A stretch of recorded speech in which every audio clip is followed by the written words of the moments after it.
Hello viewers, स्वागत है। ये रिश्ता क्या कहलाता है कि नए एपिसोड में, जहाँ पे दिखाया गया कि थाने में जो पुलिस वाला होता है वो अभीरा को बार बार टॉर्चर करता है कि प्लीज़ आप अपना जुर्म कबूल कीजिए, क्योंकि अंशुमन आपसे प्यार करते थे और आपने उनका मर्डर किया। अब यहाँ अभीरा बार बार बोलती है कि मैंने ऐसा कुछ नहीं किया, मैंने सारी सच्चाई आपको बता दी थी कि मेरे साथ क्या क्या हुआ था और मैं क्या की थी।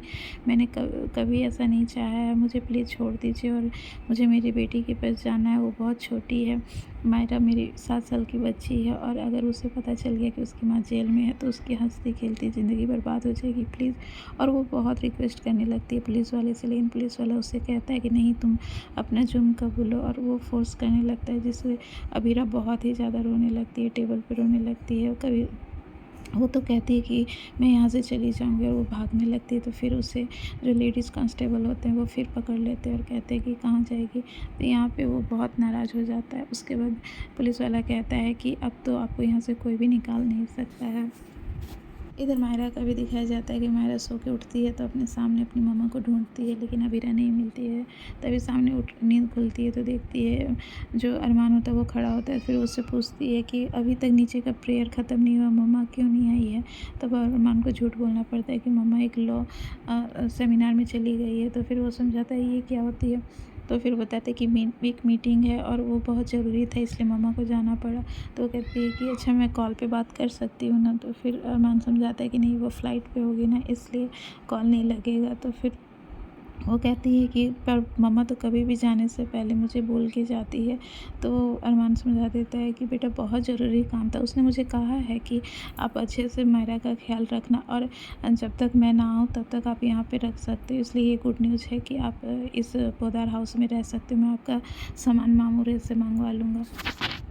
लेकिन यहाँ पे मायरा समझ जाती है कि कुछ तो बात में गड़बड़ है, क्योंकि पापा की स्माइल जो है आइज़ तक नहीं जा रही है, और वो जब मुझे कह रहे हैं कि मम्मा आ जाएगी और क्रॉस फिंगर कर रहे हैं अपनी उंगली से, तो पक्का कोई बात है। मुझे ही पता लगाना होगा कि क्या चल रहा है, क्यों नहीं मम्मा है घर पे।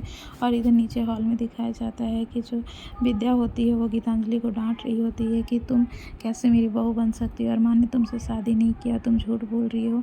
वो कहती है मैं क्यों झूठ बोलूँगी, आप अरमान से ही पूछ लीजिए। वो कहती है कि तुमने कुछ ब्लैकमेल किया होगा, मैं जानती हूँ अच्छी तरह से कि तुम कैसे ब्लैकमेल करती हो। पहले मायरा को की हो और अब फिर मेरे अरमान को। तुम कभी मेरी बहू नहीं बन सकती। मेरा अरमान जो है वो सिर्फ अबीरा से प्यार करता है। तो यहाँ पे गीतांजलि कहता है वो करता था, लेकिन अभी उसने मुझसे शादी की है, बस आप इस बात को स्वीकार कर लीजिए। अब इन दोनों में बहस होने लगती है। तो फिर दादी सब बीच में आ जाती है और कहती है कि बस करो विद्या, तुम क्यों इतना लड़ाई कर रही हो, जब जान चुकी हो कि अरमान ने कहा है कि उसने इससे शादी की है तो की है। ऐसे भी अब अभीरा के बारे में सोचना है हमें, और मायरा के बारे में सोचना है ना, कि इनका झगड़ा लेके हमें बैठना है। और इधर जो क्रिश होता है वो सभी का केस नहीं लड़ेगा। तो फिर यहाँ पे ये बात सुन के जो तानिया होती है वो खुश हो जाती है और गले लग जाती है। कहती है बाबू आप कितने अच्छे हो, मेरे साथ कोई नहीं खड़ा है लेकिन आप हमेशा मेरे साथ खड़े रहते हो। मेरे भैया को इंसाफ चाहिए, इसलिए मैं चाहती हूँ कि आप अच्छे से ये काम करो। और वो बहुत ही इमोशनल हो जाती है।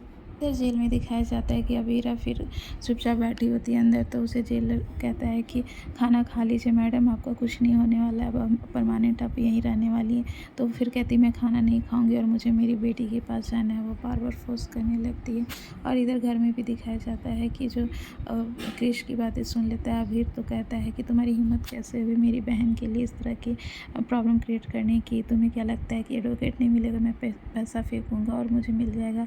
तो फिर वो क्रिश कहता है कि हाँ तो दम है तो दिखा दो, ऐसे भी तुम्हारी पॉपुलैरिटी अब ख़त्म हो चुकी है। पहले तुम रॉक स्टार थे लेकिन अब कुछ भी नहीं हो, इसलिए तुम्हारी बात कोई भी नहीं सुनेगा। तुम्हें जितना दम लगाना लगा लो, जीत हमारी ही होगी और वो हमेशा के लिए अब जेल में रहेगी। इस तरह से वो उसे चिढ़ा देता है। और इधर अबीरा जो होती है वो कहती है कि ठीक है, मैं अपना केस खुद लड़ूंगी।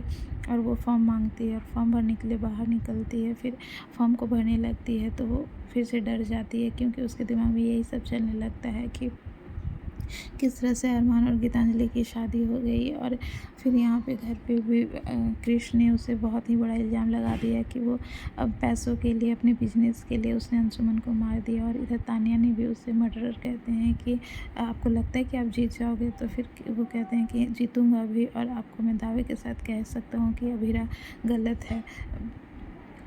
अभीरा सही है, आप इसे बेवजह यहाँ पे रखे हुए हो। तो इस तरह फिर वो कहते हैं ठीक है, आप कोशिश करके देख लीजिए, हमारे पास तो जो सबूत हैं उससे तो यही लग रहा है कि यही मर्डर की हैं। तो अरमान कहता है कि आप बस अपना काम कीजिए, मैं अपना काम करूँगा और 2 दिन के अंदर ये यहाँ से छूट जाएगी। और इस तरह से वो फिर कहता है कि आप मुझे इससे अकेले में बात करनी है। फिर वो अकेले में लेके उसे अंदर चला जाता है। इधर तान्या का दिखाया जाता है कि वो जो फ़ोटो फ्रेम गिर जाता है अंशुमन का, उसे वो शीशे को ठीक से लगा रही होती है। तो उसी समय वहाँ पे कियारा आ जाती है और कहती है भाभी आप ये क्या कर रहे हो? तान्या मैं कर देती हूँ, आपसे नहीं होगा, आप अपने आप को संभालो। तो फिर वो कहती है कि मैं खुद को कैसे संभालूँ, ये भैया ही जो थे मेरे मम्मी पापा भाई बहन सब कुछ थे, मैं मेरे इनके जाने के बाद तो मेरी दुनिया ही बदल गई है, मैं कैसे जीऊँगी। बहुत रोने लगती है। अब उसका रोना देख के कियारा कहती है कि मैं आपका दुःख तो कम नहीं कर सकती, लेकिन मैं समझ सकती हूँ। और उसे कुछ याद आ जाता है, जिससे वो अपने फ्रेंड को कॉल करती है और वहाँ से कहती है कि मुझे अपनी मम्मा से बात करना है, शायद मम्मा मुझे बुला रही है। और वो वहाँ से निकल जाती है, वो भी कुछ छुपा रही है लगता है। इधर अरमान जो होता है वो अबीरा से पूछता है कि अच्छा मुझे अब शुरू से बताओ कि उस दिन क्या क्या हुआ था। तो फिर अबीरा नहीं बताना चाहती है। तो अरमान कहता है जब तक तुम मुझे बताओगे नहीं तो मैं कैसे तुम्हारा केस लड़ूंगा, मुझे ऑनेस्टली सब कुछ बताओ। फिर वो धीरे धीरे सब कुछ बताने लगती है कि मैंने शादी नहीं की और फिर मैं इस तरह से वहाँ चली गई, इस तरह से सारा सीक्वेंस बताती है। तो अरमान उससे बार बार पूछता है कि शादी क्यों नहीं की। तो अबीरा कहती मुझे ये नहीं बताना है। तो फिर अरमान डांटता है और कहता है कि अबीरा तुम नहीं समझ रही हो, अगर तुम मुझे सच में कुछ नहीं ठीक से बताओगी तो हम ये केस हार जाएंगे, फिर तुम मायरा के से नहीं मिल पाओगी। तो यहाँ पे मायरा के लिए तुम्हें ये करना होगा, मेरा साथ देना होगा। इसलिए फिर अबीरा जो होती है वो कह देती है कि जैसे ही हम शादी करने गए थे तो अंशुमन को समझ में आ गया था कि मैं अभी भी तुमसे प्यार करती हूँ, इसलिए उसने हाथ पीछे कर दिया और कहा कि मैं अपनी दोस्त को दोस्त मान सकता हूँ लेकिन मैं खो नहीं सकता हूँ, और उन्हें शादी के लिए इनकार कर दिया। तो अब यहाँ पे जो अरमान होता है वो कहता है पर तानिया तो कह रही थी कि तुमने उसे अब मना किया है। तो वो कहती नहीं, उसने मना किया था और वो मुझे तुमसे मिलाने के लिए ले जा रहा था, लेकिन फिर जब मैं चाहती थी वो चाहता था कि हमारी रिश्ता बहुत लंबा रहे, इसलिए हम मंदिर गए थे। फिर मंदिर में जब हम गए तो हमें क्या पता था कि तुम्हारे साथ तुम गीतांजलि से शादी कर रहे होगे। मैंने बहुत कोशिश की भी थी तुम्हें फ़ोन लगाने की, लेकिन तुम उठाए नहीं। तो अरमान को भी याद आ जाता है कि हाँ उस समय कॉल आया था लेकिन पंडित जी ने कहा था कि फ़ोन मत रिसीव करना। इस तरह से अब अरमान को बहुत गिल्ट फील होने लगता है कि मेरी वजह से अबीरा को इतना कुछ सहना पड़ा और मैं क्या सोच रहा था कि अबीरा ने शादी कर ली है। तो इस तरह से फिर उसके पास सारा सच आ जाता है, जिससे वो एकदम सुन्न हो जाता है और अबीरा सारा कुछ बता देती है कि फिर वहाँ तुम्हारी शादी देखने के बाद मेरा दिल टूट गया था, मैं अपने आप को संभाल नहीं पा रही थी, इसलिए अंशुमन मुझे कैफ़े ले गया था क्योंकि मैं इस हालत में मायरा के पास नहीं जा सकती थी।